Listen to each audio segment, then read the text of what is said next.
Not seeing much on Viper radar today, but we have had plenty in the way of heat and humidity as expected this time of year. Here is a look at your temperatures. 88 degrees now. Richmond Hill, Savannah still sitting at 91 degrees. Hilton Head, that sea breeze has really come in with it being 84 degrees. Winds are out of the south for some of you, but other than that, fairly light winds across a lot of the area. We are starting to see southerly and easterly flow off of the Atlantic continuing to work in, though, and that's what's bringing that heat index up. But Hilton Head feeling about 9 degrees above the actual temperature here in Savannah, feeling 93, but Richmond Hill feeling like nearly 100 degrees. So you get that little bit of a surge in the heat index this evening when you don't necessarily have a ton of it, and clearly marked on Viper radar is that boundary, but no rain being detected at all. Still about a 20% chance of a shower, though, does remain in place for the next few hours as we do still have that lift there with the sea breeze boundary, right? Here comes the heat index into your Saturday, and again, I have been harping on rain chances, but I will harp on the heat index as well because of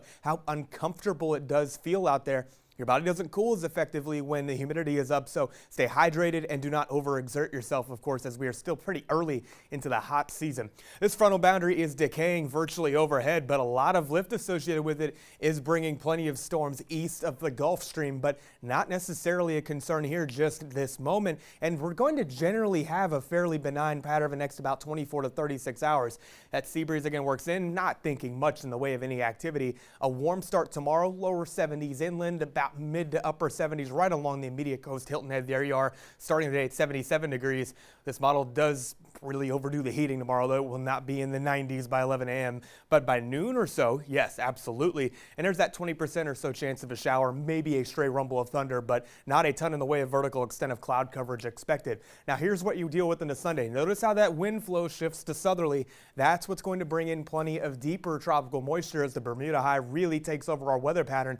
That's when the sea breeze comes into play and brings those showers and storms, but the only problem is not a lot of lift, then that's the limiting factor for widespread coverage, but could get one or two areas that end up being big winners with rainfall Sunday. That does begin to dissipate, though, as we do lose daytime heating and the sea breeze moves inland. 89 on the water tomorrow, but west winds shift to southerly about 10 knots, 2-foot seas. Not necessarily the worst day on the water. No advisories are in effect. Summer officially begins at 10:42 p.m. tonight, and summer is going to be here.